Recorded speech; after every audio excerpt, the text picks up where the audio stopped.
Does a ghostly principal patrol this long-abandoned schoolhouse?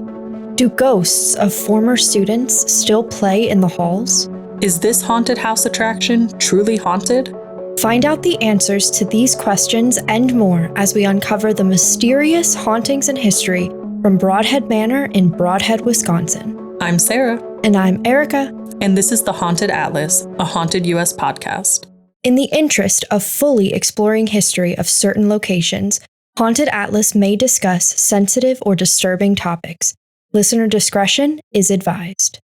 A large brick building looms on 10th Street in the sleepy town of Brodhead. Over the decades, this former school has become the center of rumors in the community. Could the retired classrooms in this imposing structure still be holding the ghosts of its scholarly past? Indeed, there is quite a past to this location, the Brodhead Manor. The first schoolhouses in Brodhead were very small, and they were built to accommodate small areas of the community, so it was more of neighborhood-esque schoolhouses. Right.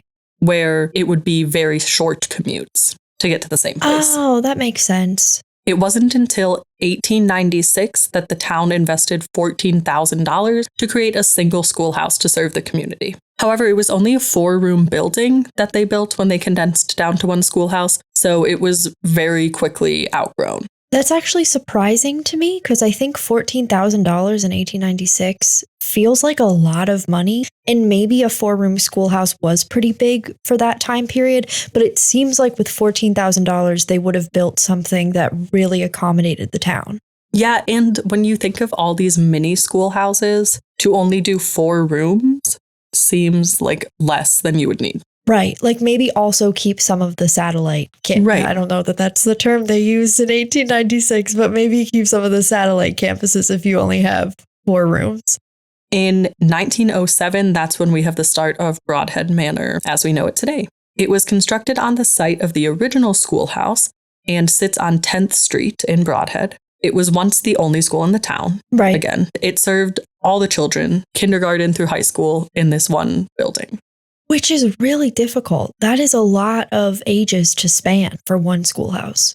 When you think of the needs of the children, it's so vastly different. A kindergarten room with like rainbows and numbers and stuff versus a high school with lockers, everything down to the size of the toilets. I remember going from kindergarten to 5th grade, and that kind of being when I was in 5th grade thinking, wow, this is like a kind of a tiny school made for kindergartners. So I can't imagine being 18 and on the opposite end of the school, there's kindergarten classes. And the behavior is different, not even the size. High school can be rough.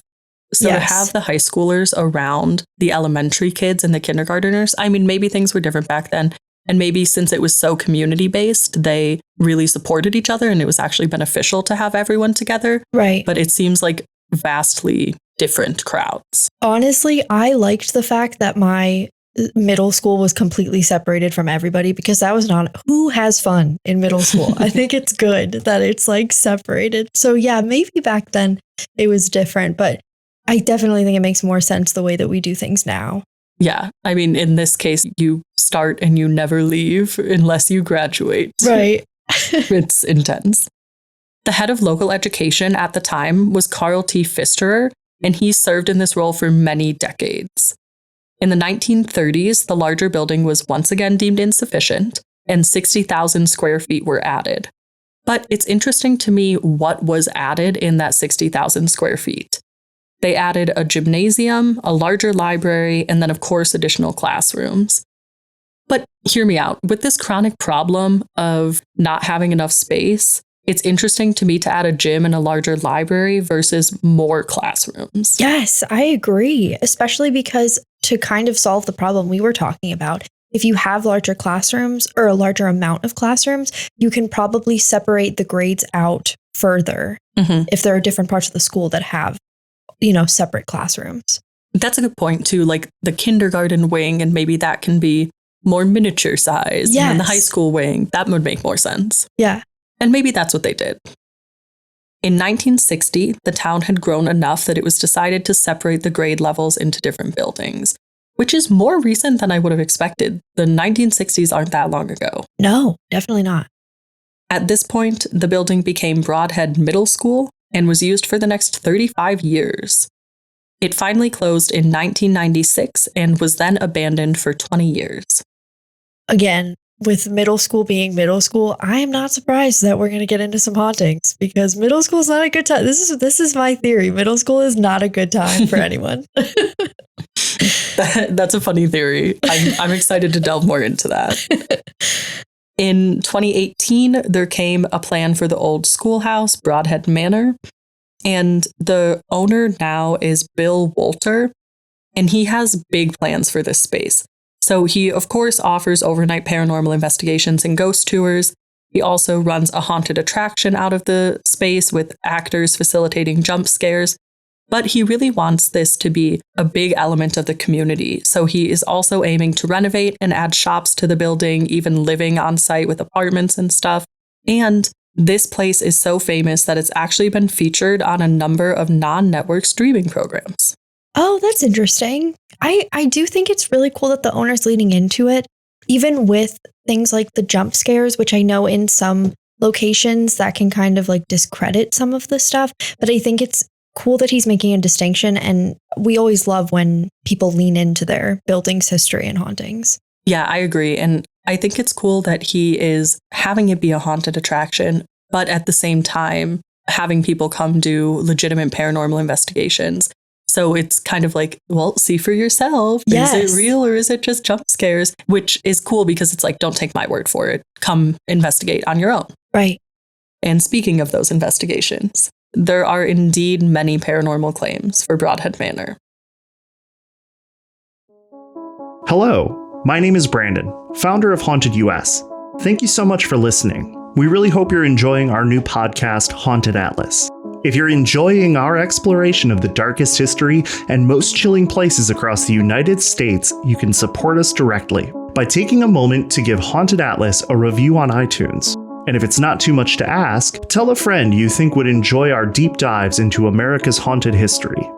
Thank you again for listening. We're going to start in the gym. Here, there's the ghost of a little girl who is known to roll a ball around the gym. She has been named Elizabeth by the building owner, but we aren't quite sure what her actual name was. Right. Paranormal investigations here have claimed to have spoken to Elizabeth, with multiple EVPs being captured. However, she's more likely to respond to play than to talk with investigators. Which I think makes sense, especially if she's younger. I think that's very characteristic of a younger child. I think little girl is so nonspecific. Is Yes. a little girl a kindergartner? Is a little girl a third grader? Right. We don't really know what her age is. Right. And I think, like you said, it does make sense for that age group to be interested in play, especially stranger danger. I don't know if that was a thing in the early 1900s. She might not want to discuss things with people she doesn't know. Right. Moving next to the principal's office, there is a haunting here that actually dates back to when the school was still actively used as a middle school. Interesting. And this is the ghost of Carl Pfisterer himself. Oh, Yeah, so you might remember he was the head of local education, and he has been reported to linger in the schoolhouse.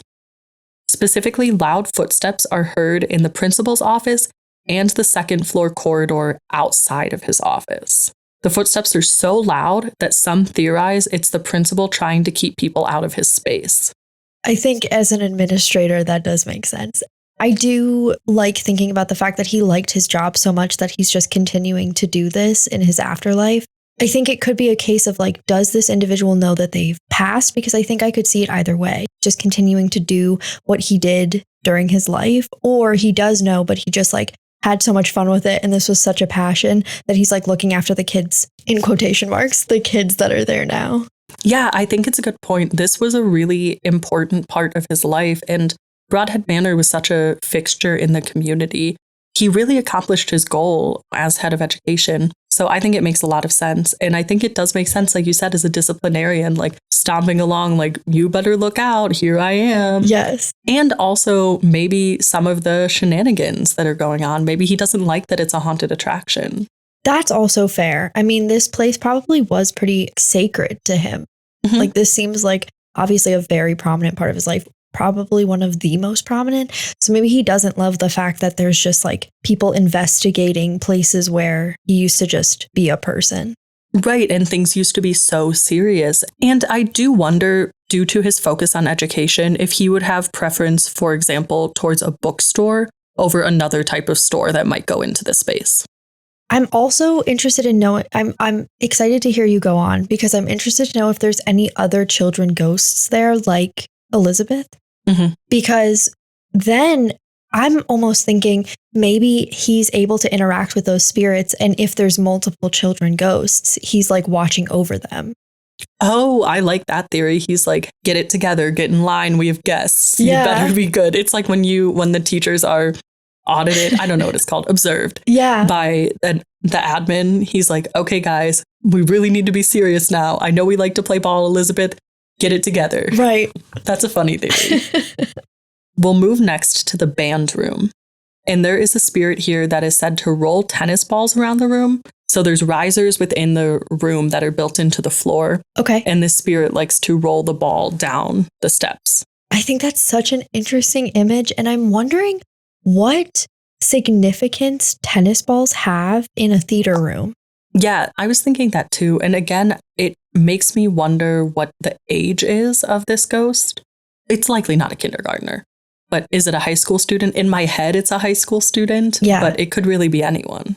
True. I do also get the vibe that it might be a little bit of an older student. I think because theater is really important to teens. Mm-hmm. Like, yeah, if someone's just decided to hang out there, I think it does make sense. It might be older.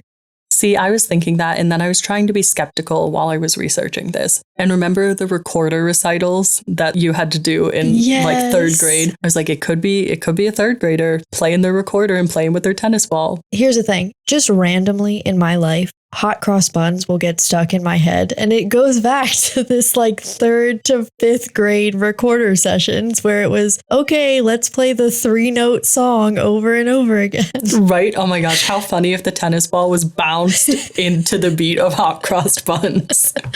Still making music. It's still a band room. Yeah. So the tennis ball actually remains in the room, but visitors have reported finding them as far away as the bottom of nearby staircases, which to me begs the question, did this spirit push it down the staircase?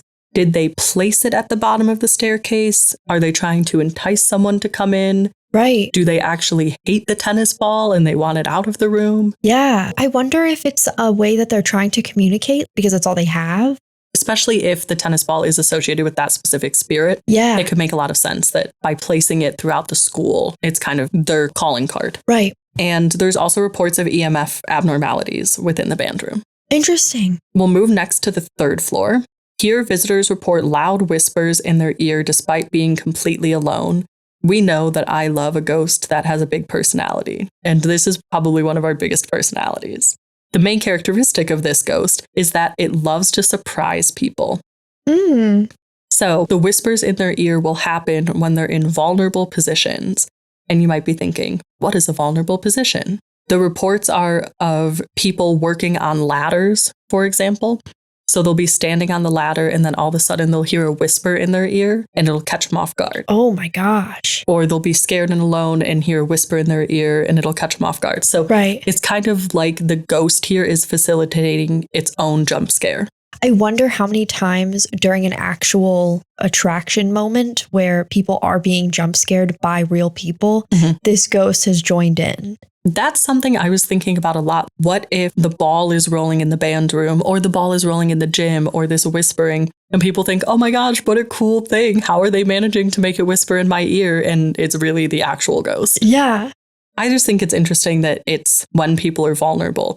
It seems like a classic trickster type ghost. Yes, definitely. Which I do love. That's always a fun time to have like a prankster ghost. Yeah. We'll go all the way down to the basement. And down in the basement, there sits an area that was previously used by the school's janitor. This is the boiler room workshop combo that are located down here. And while it certainly looks creepy, and you can see the photos of the location on hauntedus.com, the setting isn't actually the scariest part, because here we have our most violent ghost. Oh. Allegedly, the ghost here has been known to push people around the room and others just report a strong negative feeling as if the ghost is willing them to leave the space. Right.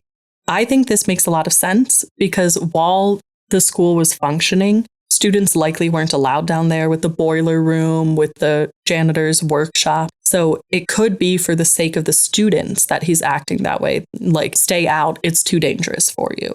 I didn't really think about it when we first started talking in the beginning about it being a schoolhouse, but there were a wide range of individuals that existed there. And so, of course, it makes sense that there's a wide range of spirit. You have a prankster one, a child ghost, and now you have this violent kind of presence in the basement. And I do think in the context of a school, it does make sense that it would be protective for a reason.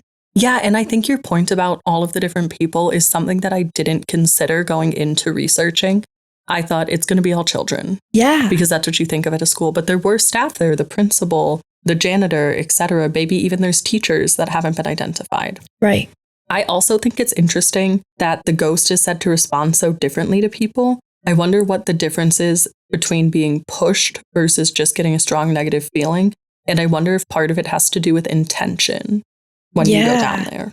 Intention matters so much in these places. You might want to interact with the prankster and try to joke around with them. But if you're doing it in a disrespectful way, if you're antagonizing the ghost, of course, they're not going to respond well.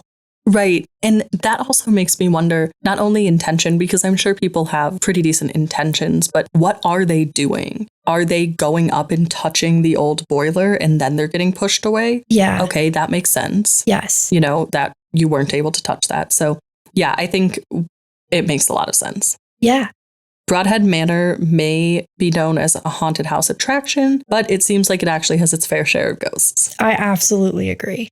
I think, like you said, it's really interesting. It really runs the gambit of like children to high school to angry to trickster. We have quite a few big personalities here. Yeah, definitely. And I think it's interesting because when we talk about places, a lot of times it's, a person has passed on this property and that's why their ghost is hanging around. But in this particular case, if there were children there from kindergarten until high school, I think this might be a case where they may not have passed here, but they've returned here because it was such a significant part of their life. I mean, they were there for 13 years.